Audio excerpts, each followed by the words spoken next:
Sua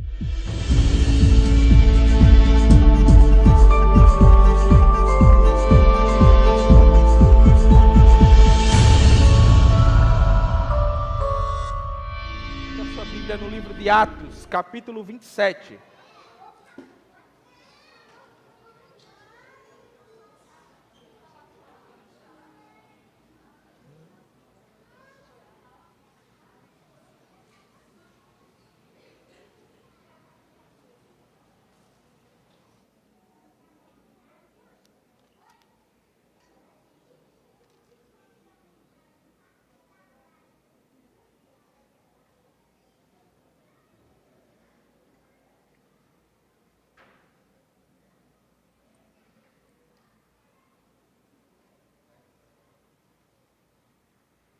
Atos, capítulo 27.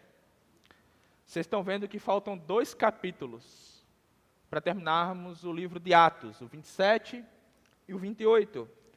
Eu sei que se eu perguntasse, se vocês lembram quando iniciamos, é difícil lembrar, né? Mas já tem um bom tempo. Um bom tempo que estamos caminhando pelo livro de Atos. Teve os intervalos, primeira, segunda, terceira temporada agora, mas estamos chegando ao findar desse capítulo, desse livro. E é importante entender que agora o nosso personagem principal é Paulo. Estamos há muito tempo falando sobre Paulo, sobre quem é Paulo, sobre a equipe de Paulo e tudo o que Paulo viveu. Vocês lembram perseguições, julgamentos? Teve alguns, não é? Muitos julgamentos. Mas temos que entender o porquê isso aconteceu. Lá em Atos 9, se você puder aí abrir a sua Bíblia, Atos 9, volta só um pouquinho, porque isso vai ser importante para entendermos o texto de hoje também. Atos 9, o versículo 15 e o 16. É o momento da conversão de Paulo. Imagine que esse homem converte e o Senhor vai ter ele como seu servo. E olha o que diz o texto bíblico. Mas o Senhor disse a Ananias, versículo 15, vá, este homem é meu instrumento escolhido para levar o meu nome perante os gentios e seus reis, e perante o povo de Israel. Isso aconteceu? Sim. Olha o 16 agora. Eu mostrarei a ele o quanto ele deve sofrer pelo meu nome. Ou padecer, talvez, aí na sua versão. E aí agora você entendeu. Opa, agora eu entendi o porquê Paulo está passando por tantas coisas. Porque o próprio Senhor falou que isso iria acontecer com Paulo. Agora volta lá. Atos capítulo 27.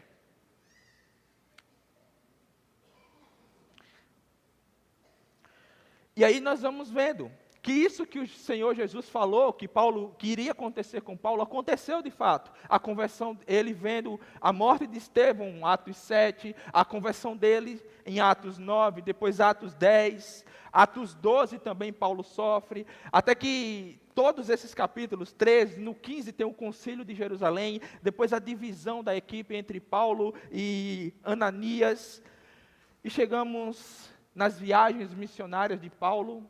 Ele quase morre apedrejado, tramas e tramas, discussões, o próprio povo judeu furioso com ele, tramando a morte dele mais de uma vez, prisões, julgamentos, tudo isso no livro de Atos. Eu fiquei pensando, daí um baita filme de ação, muita coisa boa que já vimos, mas tudo isso não podemos perder de vista que é a vontade do Senhor sendo feita. Preste bem atenção. A vontade do Senhor sendo feita na vida de Paulo. Por isso, o tema do meu sermão hoje, nós iremos ver que a vontade do Senhor prevalece. A vontade do Senhor prevalece. Em resumo, nós veremos que seguir a vontade de Deus na vida cristã não isenta o seu povo de passar por perigos ou tribulações, mas que diante dos perigos precisamos lembrar sempre das promessas de Deus, confiantes que o próprio Deus é o que cumpre suas promessas. Eu sei que é muito grande, você não decorou, mas no decorrer do sermão eu irei falar mais. Vamos fazer a leitura por partes, tá? Iremos fazer a primeira leitura, Atos 27, do 1 ao 20. Olhe na sua Bíblia e acompanhe comigo o que diz a palavra do Senhor. Atos 27, do 1 ao 20, diz assim: Quando ficou decidido que navegaríamos para a Itália, Paulo e alguns outros presos foram entregues a um centurião chamado Júlio, que pertencia ao regimento imperial. Embarcamos num navio de Andramítio, que estava de partida para alguns lugares da província da Ásia, e saímos ao mar, estando conosco Aristarco, um macedônio de Tessalônica. No dia seguinte, ancoramos em Sidom, e Júlio, num gesto de bondade para com Paulo, permitiu que ele fosse ao encontro dos seus amigos, para que estes suprissem as suas necessidades. Quando partimos de lá, passamos ao norte de Chipre, porque os ventos nos eram contrários. Tendo atravessado o mar aberto ao longo da Cilícia e da Panfilha, ancoramos em Mirra da Lícia. Ali o centurião encontrou o navio alexandrino, que estava de partida para a Itália, e nele nos fez embarcar. Navegamos vagarosamente por muitos dias e tivemos dificuldade para chegar a Cnido, não sendo possível prosseguir em nossa rota devido aos ventos contrários. Navegamos ao sul de Creta, defronte de Salmona. Costeamos a ilha com dificuldade e chegamos a um lugar chamado Bons Portos, perto da cidade de Lazéia. Tínhamos perdido muito tempo e agora a navegação se tornara perigosa, pois já havia passado o jejum. Por isso, Paulo os advertiu: Senhores, eu vejo que a nossa viagem será desastrosa, e a carga e a nossa vida corre perigo. Mas o centurião, em vez de ouvir o que Paulo falava, seguiu o conselho do piloto e do dono do navio. Visto que o porto não era próprio para passar o inverno, a maioria decidiu que ele deveria continuar navegando, com a esperança de alcançar Fenícia e ali passar o inverno. Este era um porto de Creta, que dava para o sudoeste e noroeste. Versículo 13. Começando a soprar suavemente o vento sul, eles pensaram que haviam obtido o que desejavam. Por isso levantaram âncoras e foram navegando ao longo da costa de Creta. Pouco tempo depois, desencadeou na ilha um forte vento, chamado noroeste. O navio foi arrastado pela tempestade, sem poder resistir ao vento. Assim cessamos as manobras e ficaram à deriva. Passado o sul, em uma pequena ilha chamada Clauda, foi com dificuldade que conseguimos recolher o barco salva-vidas. Levantando, lançaram mão de todos os meios para reforçar o navio, com cordas, e temendo que ele encalhasse nos bancos da areia de Sirte, baixaram as velas e deixaram o navio à deriva. No dia seguinte, sendo violenta, castigava a tempestade, começaram a jogar a carga fora. E no terceiro dia lançaram fora com as próprias mãos a armação do navio. Versículo 20. Não aparecendo nem sol nem estrelas por muitos dias, e continuando a bater sobre a grande tempestade, finalmente perdemos toda a esperança de salvamento. Veremos nesse primeiro ponto que seguir a vontade de Deus apresenta perigos. Seguir a vontade de Deus apresenta perigos. Olha lá no início, Paulo vai então para a tão sonhada viagem para Roma. Há muito tempo ele está sendo interrogado e o destino final é Roma. E agora Paulo está embarcando nessa viagem para Roma. Há um detalhe que ele não está sozinho aqui. Na carta de Colossenses, lá no capítulo 4, mais específico no versículo 14, ele diz que ele está com Lucas. Ainda em Colossenses 4, 10, ele diz que ele está com Aristarco, ou seja, ele estava com alguns amigos ali. E se você for ver, aí no versículo 3, olha comigo na sua Bíblia, no versículo 3, que diz que no dia seguinte ancoramos em Sidom, e Júlio, num gesto de bondade para com Paulo, permitiu que ele fosse ao encontro dos seus amigos, para que estes suprissem a sua necessidade. Talvez você pense assim, olha, Paulo estava com amizade com o centurião, mas não podemos nos esquecer que Paulo estava indo como prisioneiro. Não era uma viagem a passeio. Paulo não era um convidado de honra. Para Júlio, era só um preso que ele precisava levar em segurança até o imperador. Então, talvez você olhe aí na sua Bíblia e está dizendo que ele tratou Paulo com dignidade. E você possa pensar, olha, Paulo agora está colhendo bons frutos. Paulo está numa viagem tranquila. Não. Ele é preso e Júlio trata ele com dignidade, deixando ele ver os seus amigos. Mas não podemos nos esquecer que ele está preso. É uma viagem que ele está sendo levado para Roma. Até então, uma viagem muito tranquila. Até então é tranquila. Poderíamos pensar, o que mais pode acontecer com esse homem? Tantas e tantas coisas, o que mais pode acontecer com esse homem? Há um outro detalhe, e esse não precisa abrir, mas eu preciso lembrar você. Atos 23, capítulo 23, versículo 11. Vai dizer que Jesus aparece para Paulo e o encoraja. Isso precisa estar evidente em nossa mente e saber que tudo isso que ele está passando é com esse objetivo, de seguir a vontade de Jesus. É cumprir aquilo que Jesus falou para ele. Então eles seguem, a partir do versículo 4, o que acontece? Olha aí na sua Bíblia. Quando partimos de lá, passamos o norte de Chipre, porque os ventos nos eram contrários. Então uma tempestade começa a atingir aquelas pessoas. Até então eles estavam num navio pequeno, mas diz o texto que eles vão trocar de navio. E esse navio que eles trocam tinha capacidade para 276 pessoas, fora a carga que eles estavam levando. Então imagine, era um navio de grande porte. Imagine a época também, não era uma embarcação como hoje, tecnologia, não. Era um navio com muitas pessoas. E então os ventos eram contrários. No versículo 9, vai dizer aí talvez o dia do jejum. E isso nos dá um detalhe de quando era mais ou menos a época. Mais ou menos entre setembro e novembro. E naquela época, entre setembro e novembro, acontecia muitas tempestades. Eu fiquei pensando que isso não é diferente de Foz do Iguaçu, por exemplo. Do nada aqui o tempo fecha e parece que o céu está caindo.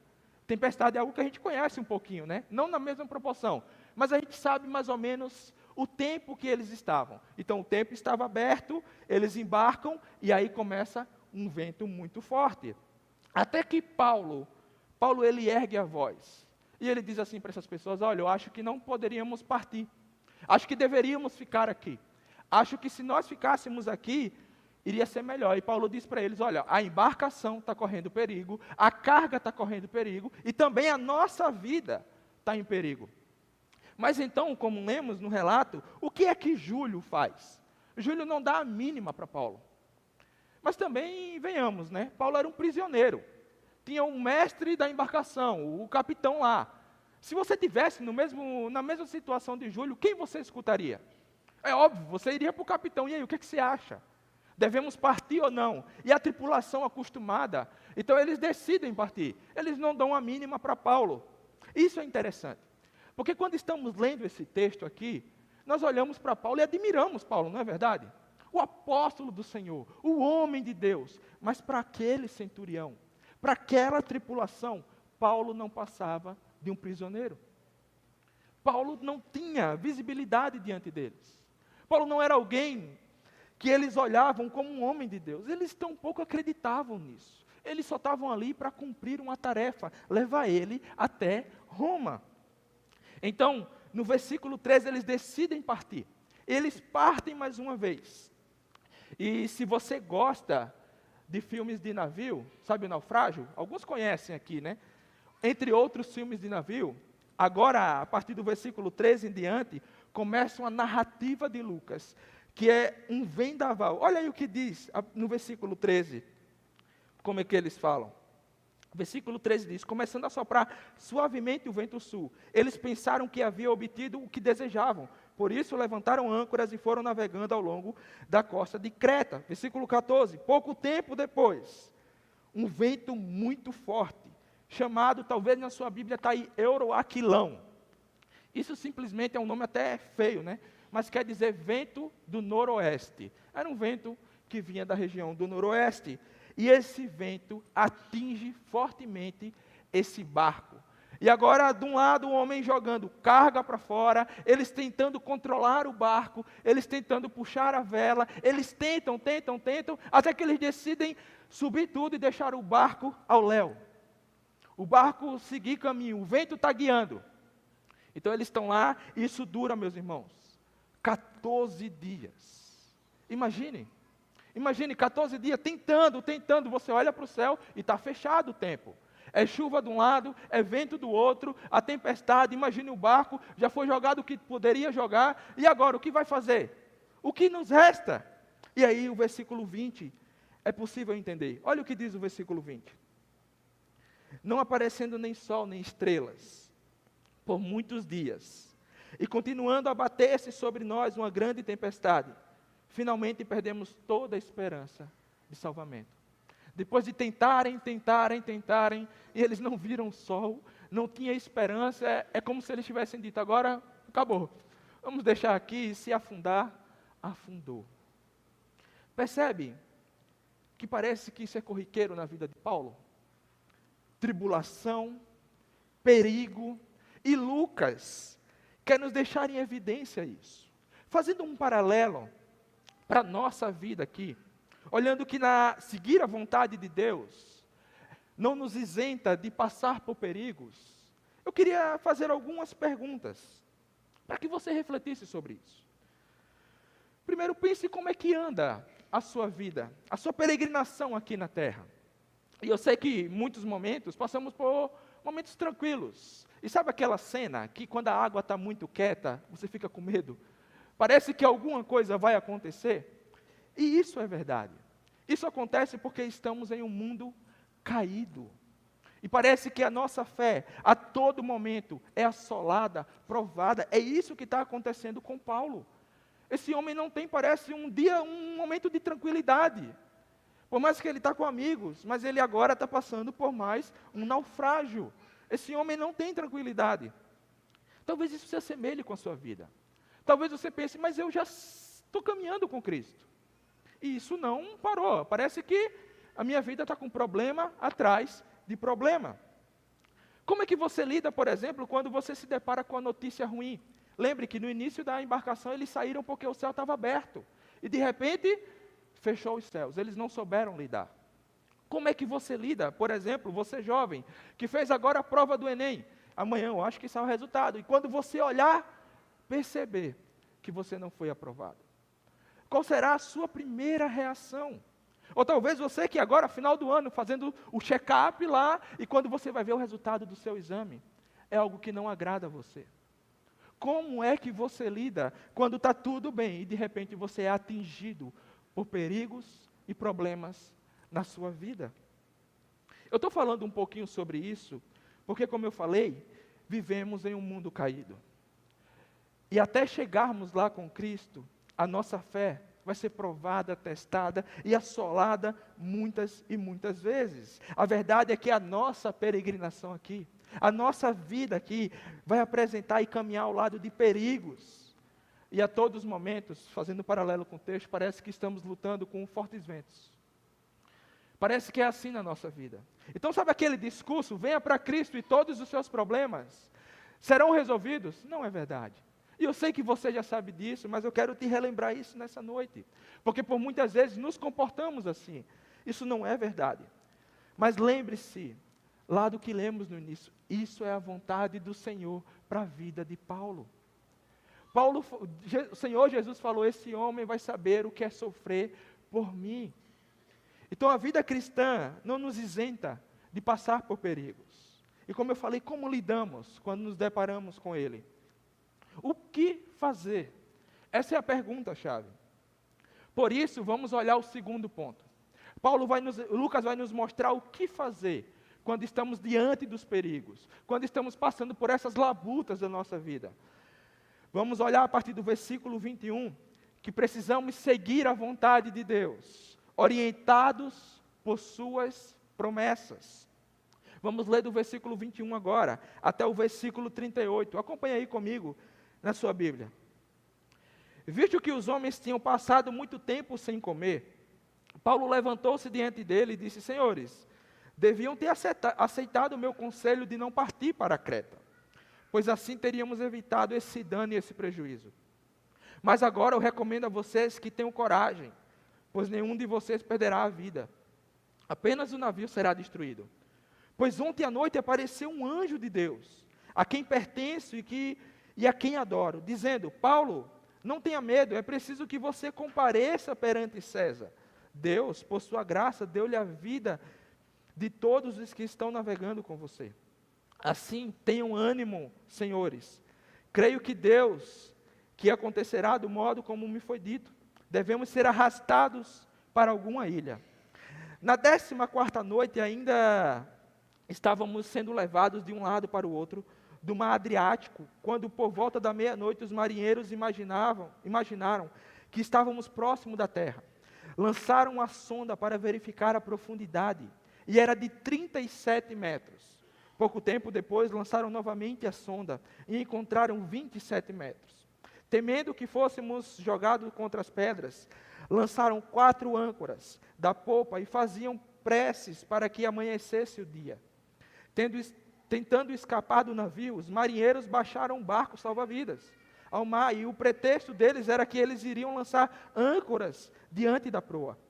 Então Paulo disse ao centurião e aos soldados: se estes homens não ficarem no navio, vocês não poderão salvar-se. Com isso, os soldados cortaram as cordas que prendiam o barco salva-vidas e os deixaram ir. Pouco antes de amanhecer, Paulo insistia que todos se alimentassem, dizendo: hoje fazem 14 dias que vocês não comeram nada e estão de vigília constante, sem comer. Agora eu aconselho que vocês comam algo, pois só assim poderão sobreviver. Nenhum de vocês perderá um fio de cabelo sequer. Tendo dito isto, tomou o pão e deu graças diante de todos. Então partiu e começou a comer. Todos se reuniram e reanimaram-se, e também comeram algo. Estavam a bordo 276 pessoas. Depois de terem comido, até ficarem satisfeitos, aliviaram o peso do navio, atirando o trigo ao mar. Olha que interessante aqui. No versículo 21, agora mais uma vez, Paulo se coloca de pé. E Paulo está dizendo para aqueles homens: olha, ninguém vai se perder, ninguém vai morrer. E Paulo vai dizer o porquê. Porque um anjo do Senhor aparece para Paulo e diz assim: olha, você precisa chegar até César, você precisa chegar até Roma. E lembra o que eu falei, Atos 23:11, que o próprio Senhor Jesus aparece para Paulo e fala isso? O que o anjo do Senhor está fazendo aqui não é nada novo. Ele está relembrando Paulo daquilo que ele já tinha falado, daquilo que o Senhor já tinha falado com ele. Então, o que é que Paulo diz para eles? E a cena aqui parece ser um pouco engraçada, porque está todo mundo preocupado. Está todo mundo preocupado com o navio. E Paulo está diante deles dizendo assim: olha, vocês precisam comer. Está a tempestade de um lado, tempestade do outro, o tempo fechado, a onda batendo no barco, e Paulo está ali: olha, vocês já comeram hoje? Olha, tem muito tempo que vocês não comeram. Irmãos, vamos ser sinceros. Se a gente estivesse nesse navio, a gente iria olhar para Paulo: ô Paulo, quem que está se preocupando com comida, cara? Quem que está preocupado em comer alguma coisa agora? A gente está quase morrendo aqui, ó. Tanto tempo e a gente está quase morrendo. E você está dizendo para a gente parar e comer? Percebe que Paulo está confiante? Paulo está tranquilo. Paulo está dizendo assim: gente, vamos sentar e comer. Você diz, essa não é uma atitude normal. Diante de pessoas desesperadas. Porque esse é o cenário. Pessoas estão desesperadas, com medo. Mas tem um homem confiante. Um homem querendo tranquilizar o povo, dizendo: senta aí, o barco está chacoalhando, mas vamos sentar e comer. E é isso que nós vamos ver agora. Ainda que seguir a vontade de Deus apresente perigos, precisamos confiar em suas promessas. Precisamos confiar em suas promessas. E você talvez diga: Anderson, mas um anjo não vai aparecer para mim. Porque se um anjo aparecesse para mim, seria muito fácil. Aí eu iria acreditar. Aí eu iria ter certeza. Mas deixe-me te lembrar que o Senhor deixou a sua palavra. E que precisamos confiar na sua palavra. Acreditar em sua palavra. E saber que isso que está escrito aqui é verdade. E que é isso que vai nos sustentar em meio aos perigos. Bem provável, um anjo não vai aparecer para você. Mas com certeza você deve ter isso em casa. E se você fizer uso disso, você vai ver as promessas do Senhor para a sua vida. E isso vai trazer paz, direção, encorajamento para a sua vida. Deixe-me te lembrar, por exemplo, algumas promessas do Senhor Jesus. E fazer o papel, talvez, como aquele anjo fez para Paulo. E eu não sou um anjo, tá? É só o papel. Jesus falou que estaria conosco todos os dias. E eu sei que você sabe disso já. Eu sei disso, eu já ouvi. Mas será que você acredita nisso? Será que você confia nisso? Ou muitas vezes você se sente como se estivesse abandonado pelo Senhor. Parece que Deus tem os seus filhos prediletos e você não está nessa categoria. Parece que você está naqueles que estão no canto ali, e você olha para a sua vida e diz, o que é? Que Deus vai ouvir minha oração? O Senhor prometeu que estaria com você, meu irmão, minha irmã, todos os dias. Jesus prometeu isso. E diante dos perigos da vida, você pode confiar nessa promessa. Jesus prometeu também que o Senhor iria cumprir a transformação que Ele começou com a vida do reino em nossas vidas. E talvez você é alguém que está lutando contra o pecado. E você está assim, esse pecado não sai de mim. Eu já chorei, já labutei, e vez e outra esse pecado vem para mim. Essa promessa de que um dia o Senhor vai tirar de uma vez por todas os pecados, deveria aquecer o seu coração. Alegrar a sua vida de saber, Senhor, vai chegar um dia que eu não vou mais cometer esse pecado. O Senhor me prometeu. Isso deve alegrar o seu coração. Talvez você se pergunte, será que eu vou chegar? Será que eu vou chegar? Deixe-me te lembrar outra palavra que o Senhor Jesus falou, que aquele que o Pai dera a Ele, jamais Ele vai lançar fora. O Senhor vai preservar o seu povo até o último dia. E se você é alguém que já foi salvo pelo Senhor, isso precisa trazer paz e alegria para o seu coração. O Senhor não vai deixar nenhum dos seus se perderem. Outras promessas que o Senhor Jesus nos dá, os alívios. Lembra que em certo momento Jesus fala assim, vinde a mim, todos que estão cansados e sobrecarregados, e eu os aliviarei. Eu pergunto, o que você faz para alcançar o alívio, o descanso? Irmãos, é bom tirar férias, é bom ir para um lugar, mas isso não te dá descanso. O único lugar que traz descanso para a nossa vida é no Senhor Jesus. É Ele falou, venham a mim todos que estão cansados e sobrecarregados, e eu, Jesus falando, os aliviarei. É por isso que às vezes você vai para um lugar, você tira as férias e volta, parece que está pior. Se não for em Cristo, não encontraremos descanso para a nossa alma. Lembra que o Salmo 23 fala sobre isso. O bom pastor guia o seu povo para águas tranquilas. E Jesus prometeu isso. Outra promessa do Senhor Jesus é que Ele não iria pisar em cima da cana que estava saindo fumaça. Deixa-me te explicar isso. Sabe aquelas pessoas que já estão com a fé fraca? Que já não conseguem orar? Já não conseguem ler a Bíblia? E tão pouco têm vontade da comunhão com o povo de Deus? Parece que a vida cristã está sendo no automático e você não consegue mais desfrutar. E talvez você pense, quando eu chegar diante de Jesus, desse jeito, eu já não estou orando mais, eu já não estou lendo a Bíblia, eu vou para a igreja, tá? Mas eu já não tenho mais vontade de adorar o Senhor. E você pensa, quando eu chegar diante de Deus, de Jesus, Ele vai olhar para mim e perguntar com raiva, com ira, por que você está assim? Não. Jesus vai dizer que Ele não veio fazer isso. Pelo contrário, Ele veio trazer renovo para isso. Ele veio trazer renovo para isso. Então, se você é alguém assim que está cansado, que está, não consegue, já não tem mais forças, lembre-se dessa promessa no Senhor Jesus, a renovo. A renovo.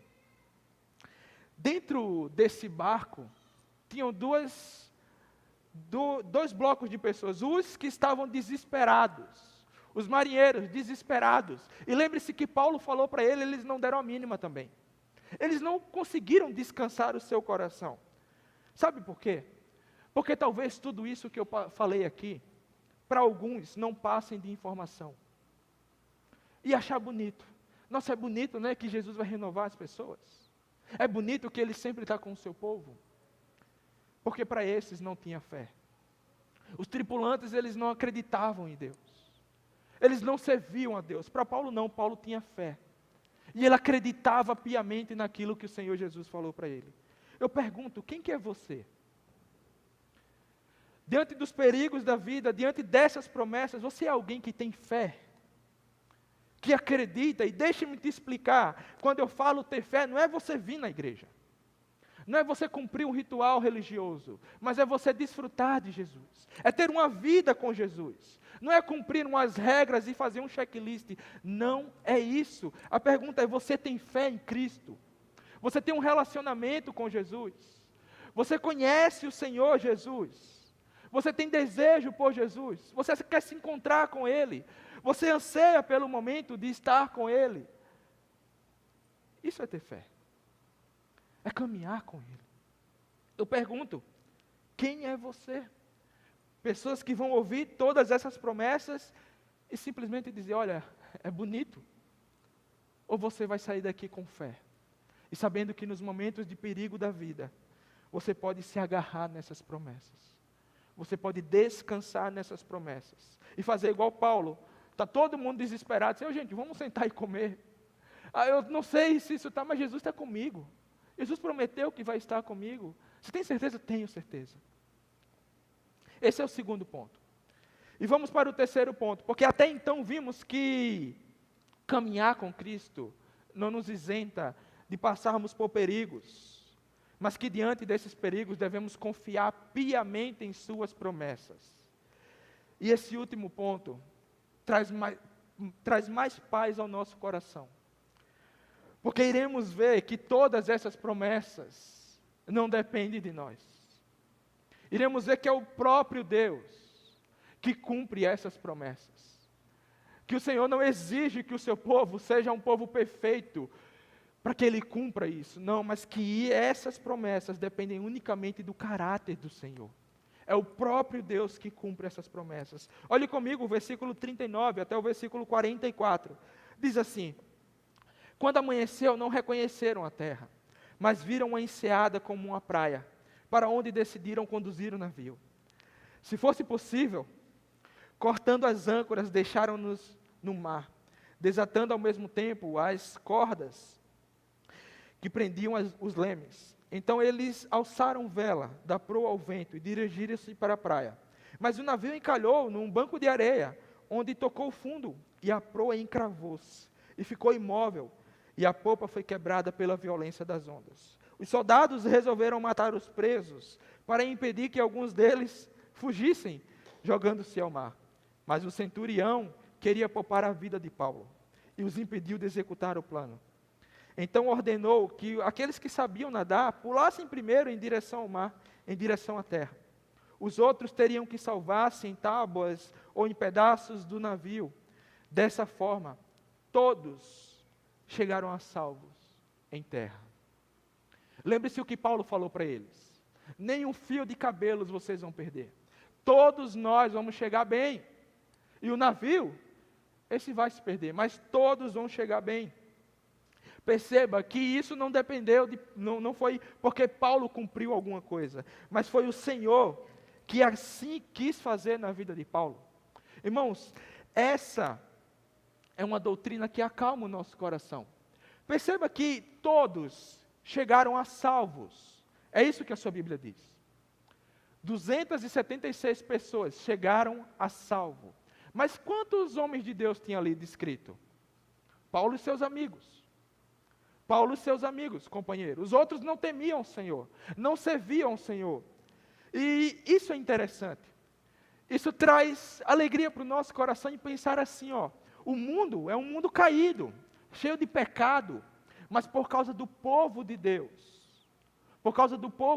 escute isso, é como se fossem respingos da graça do Senhor para outros que não temem a Ele. Aqueles homens se salvaram por causa do homem de Deus ali, por causa de Paulo, por causa dos amigos de Paulo que temiam o Senhor.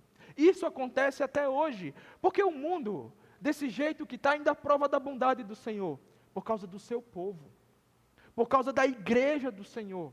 É por isso que eles ainda provam da bondade do Senhor. É como se aquilo que Deus dá ao seu povo, a graça do Senhor na vida do seu povo, respingasse e atingisse outros.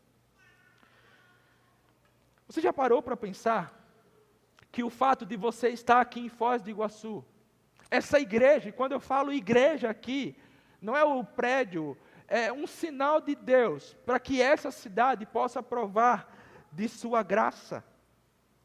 Para que essa cidade possa provar do cuidado de Deus. Você já parou para pensar nisso? Deus é aquele que cumpre suas promessas. Lembre-se de cada uma dessas que eu falei. A companhia de Jesus, o alívio de saber que Ele está completando a boa obra em nossa vida, o cuidado dEle com aqueles que estão fracos na fé. Irmãos, eu poderia citar outras promessas, mas nenhuma dessas depende de mim e de você. O Senhor prometeu para Paulo que todos esses iriam chegar a salvos, e assim o Senhor fez. Assim o Senhor fez. Cabe ao seu povo desfrutar disso. Mas então, perceba um detalhe, Paulo está indo para onde? Roma. Ele chegou em Roma? Não. Ele está numa ilha chamada Malta. Aí você pode pensar, mas você não está dizendo que Deus cumpre sua promessa? E que a promessa de Deus era que iria levar Paulo para Roma? Agora eu não entendi. Deus errou o caminho? Ele iria para lá, mas uma tempestade atrapalhou os planos de Deus? Não. É que ainda não era o tempo de Paulo chegar lá. Paulo tinha que passar por isso, irmãos. Se você me perguntar o porquê, eu não sei. Mas cabe ao Senhor, em seus propósitos, entender o tempo ideal para Paulo chegar em Roma. O Senhor não avançou as etapas com Paulo. Ele fez o trabalhar e a maneira dele na vida de Paulo. Eu quero encorajar você nessa noite. Talvez você olhe para a sua vida, e se você ainda está aqui hoje, eu quero te dizer que ainda não acabou. O Senhor é aquele que vai cumprir as suas promessas no meio do seu povo. E talvez você se pergunte, mas parece que Deus errou o caminho comigo. Parece que não tem um atalho não mais fácil. Irmãos, a maneira como Deus faz com cada um é individual.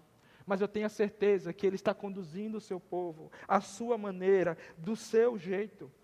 Ainda que não gostamos como, mas é assim que Ele quer.